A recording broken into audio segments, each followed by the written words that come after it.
Hey everyone, it's Ian from the Cognitive Cow.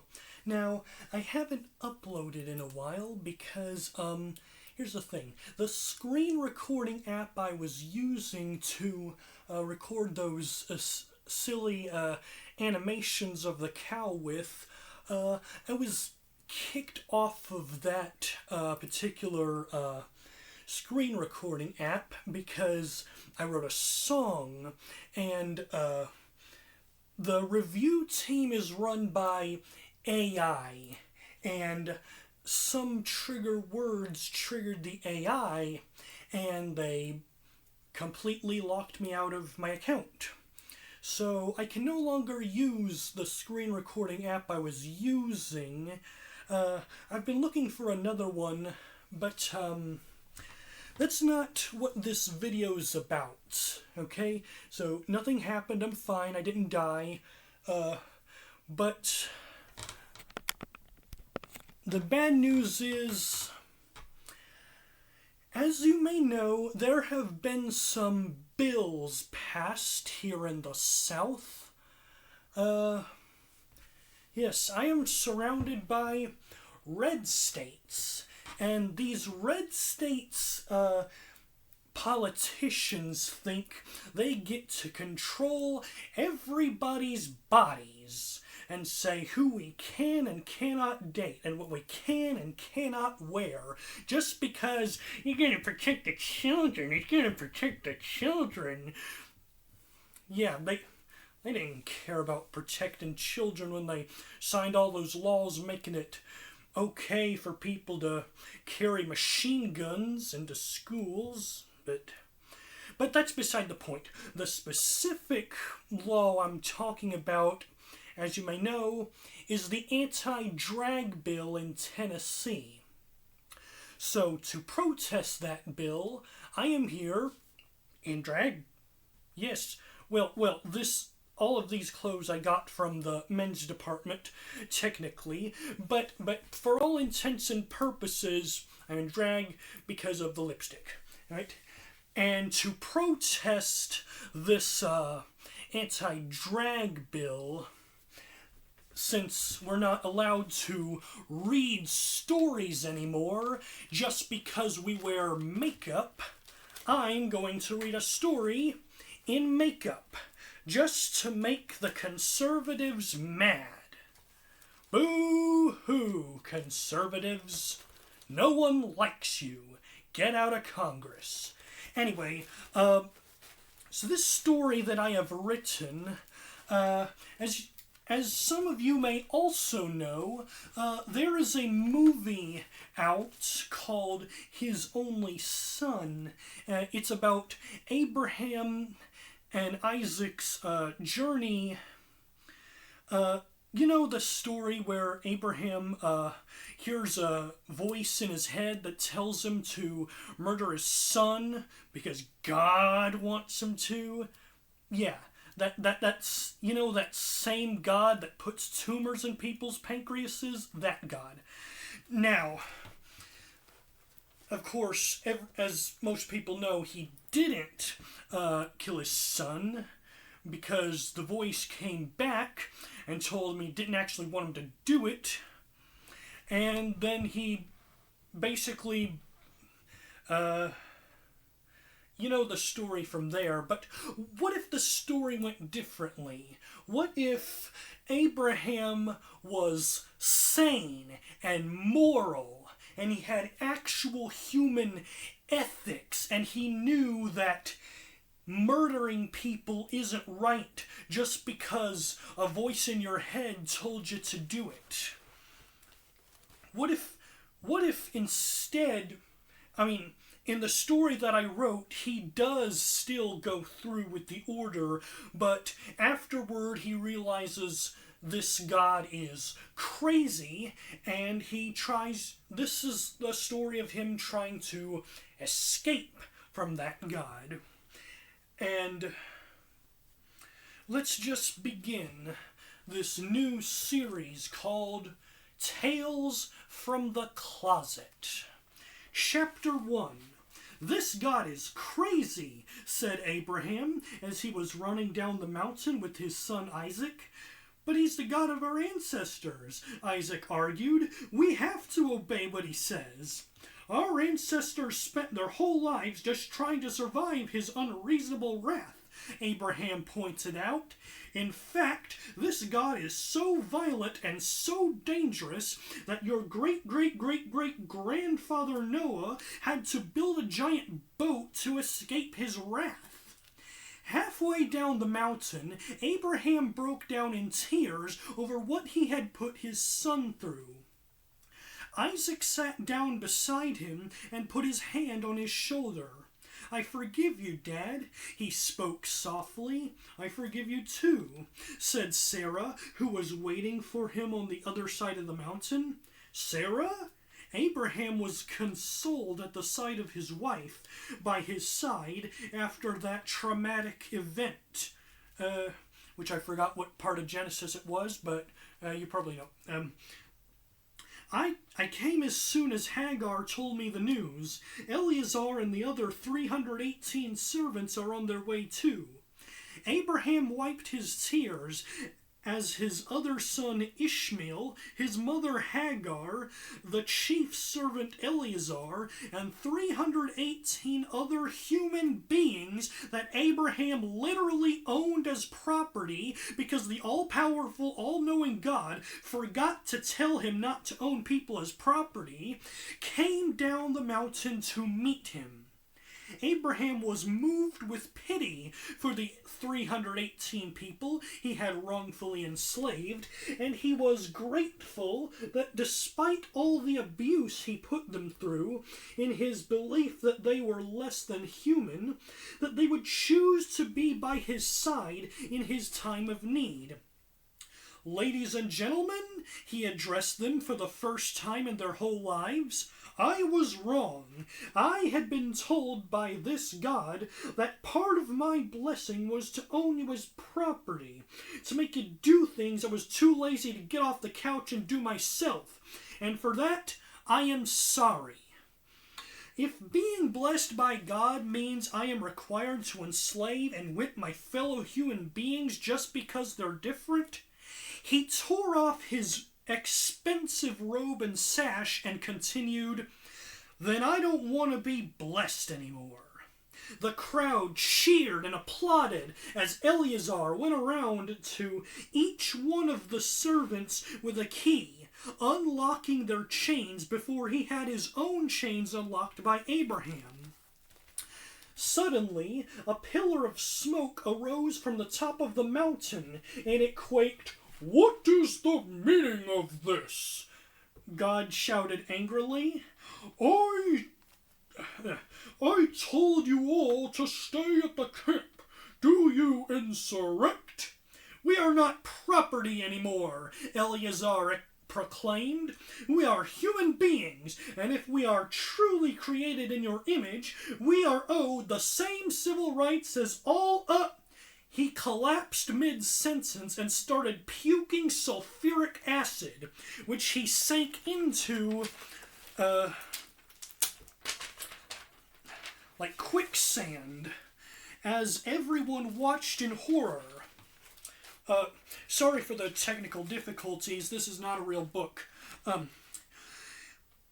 "Who else shall defy me?" God challenged as he held Eleazar's spirit by the shirt collar and dangled him over hell. Abraham turned to his former slaves and announced, one final task I command you all to do. Run for it!" The mountain became a volcano and erupted. Everyone ran down the mountain as fast as they could, running from the lava and from the screams of those who failed to outrun it. By the time everyone was out of range of the eruption and the volcano's blast radius, 55 of Abraham's 318 servants were dead. Yeah. What if we... Wait, that's the wrong page. Wait, where's the other page? Uh-oh. Uh-oh, I lost the other page. Uh-oh. Uh-oh. Sorry, technical difficulties. I lost one of the pages. Where is it? Where is it? Oh, I know where it is. I know where it is.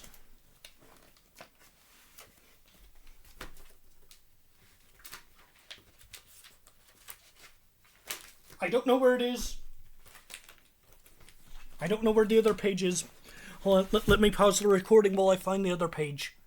I'm an idiot. I found the other page. It was right next to the page I just read. Oh, I need a real book for this. But this looks like a book that you would read in a library, so I picked it up because it's supposed to be making a statement. But anyway, back to the story. Abraham, Sarah, Isaac, Ishmael, Hagar, and the 263 remaining people who used to be servants evacuated the land of Canaan and went east towards Sodom, where Lot was staying, only to find the whole city on fire. Nobody went near the city because they didn't know whether those who burned it were still there. Sarah hugged Abraham, unsure of Lot's fate. "Do you think he made it out?" she whimpered. "Nobody could have survived a fire that big," Abraham replied with his head down in reverence for the dead. "Nobody did survive," said a familiar voice from the cave, and out came the man himself. "Lot!" Abraham, Sarah, and Hagar ran to hug him. "What happened here?" Lot replied. "The people of Sodom and Gomorrah were having sex, so the Lord murdered them all, even my wife." Hagar cringed in confusion. God burned 2 cities full of people because they had sex? "Not just any sex," he elaborated. "Sex with people who have the same reproductive organs." "What's wrong with that?" "He didn't say. He just said it was evil and he's going to kill him for it." Then one of Lot's daughters, who he forgot to name because he didn't know women were people, came out of one of the rooms in the cave carrying baby Moab. By the way, Lot's daughters, they don't have names in the Bible.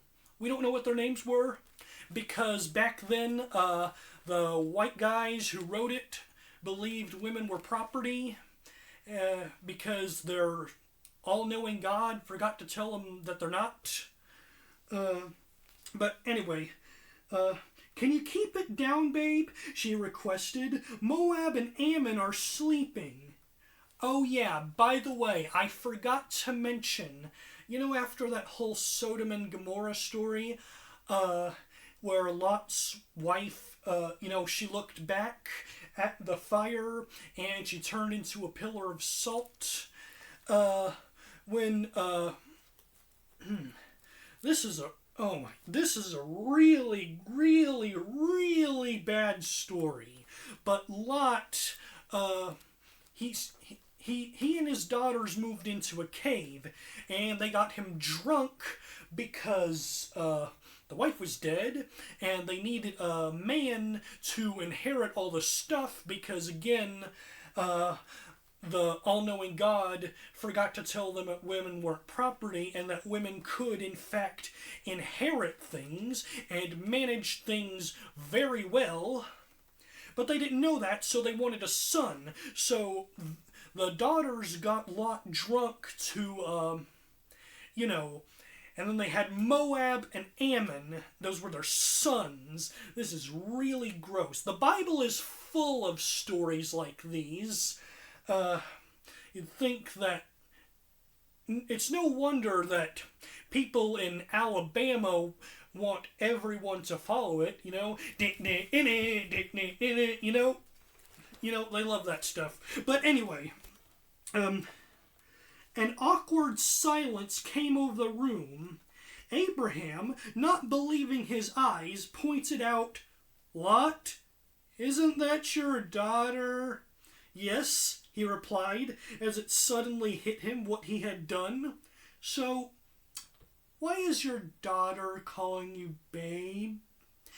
Having no excuse for his actions, Lot broke down in tears, as did Abraham, Sarah, Isaac, and Hagar, who finally had the chance to process the trauma they just endured.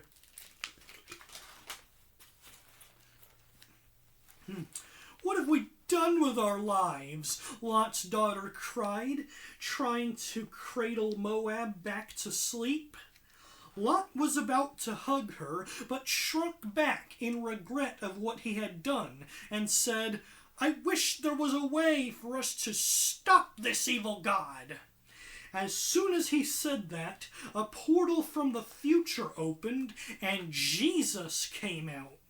He appeared in the form of a black man with painted nails, a top hat with a crown around it, a white suit with a rainbow tie, and a walking cane with a lightsaber hilt for a handle. Lot was terrified of the intruder and drew his sword. "Who are you?" he inquired, and what are you doing in my house?" The mysterious figure replied, "I am Yeshua, the son of the real God, who's actually good and doesn't murder people. I have heard your cry from history and have come to grant your wish.